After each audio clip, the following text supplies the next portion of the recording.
ಪ್ರಾಮಾಣಿಕ ಅಧಿಕಾರಿಯ ಸಾವು ಯಾರಿಗೂ ನುಂಗಲಾರದ ತುತ್ತಾಗಿದೆ. ಆದರೆ ಈ ಸಾವಿನ ಹಿನ್ನೆಲೆ ಏನು, ಅದರ ಹಿಂದಿರುವಂತಹ ರಹಸ್ಯ ಏನು, ಅದನ್ನ ಭೇದಿಸಿ ಅನ್ನೋದು ಸಾರ್ವಜನಿಕರ ಕಳಕಳಿಯ ಮನವಿ ಹಾಗೂ ಅವರ ಆಕ್ರೋಶ. ಇದೇ ಸಂದರ್ಭದಲ್ಲಿ ಹಲವು ಜನಪ್ರತಿನಿಧಿಗಳು ಕೂಡ ಸಂತಾಪವನ್ನ ವ್ಯಕ್ತಪಡಿಸಿದ್ದಾರೆ. ಈ ಸಂದರ್ಭದಲ್ಲಿ ಪ್ರತಾಪ್ ಸಿಂಹ ಹಾಗೂ ಶೋಭಾ ಕರಂದ್ಲಾಜೆ ಕೂಡ ಮಾತನಾಡಿದ್ದಾರೆ. ಬನ್ನಿ ಅವರು ಈ ಸಂದರ್ಭದಲ್ಲಿ ಯಾವ ರೀತಿ ಸಂತಾಪವನ್ನ ಸೂಚಿಸಿದ್ದಾರೆ ಕೇಳೋಣ.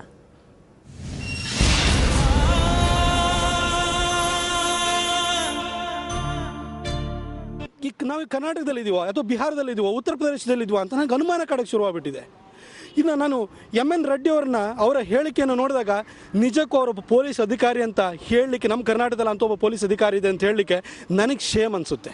ಒಬ್ಬ ಪೊಲೀಸ್ ಅಧಿಕಾರಿ ಬಂದು ಅವ್ರನ್ನ ಒಂದು ಎನ್ಕ್ವೈರಿ ಮಾಡಬೇಕು, ಎನ್ಕ್ವೈರಿ ನಂತರ ಪೋಸ್ಟ್ ಮಾರ್ಟಮ್ ರಿಪೋರ್ಟ್ ಆಗಬೇಕು, ಅದಾದ ನಂತರ ಅವ್ರು ಹೇಳಿಕೆನ ಕೊಡಬೇಕು.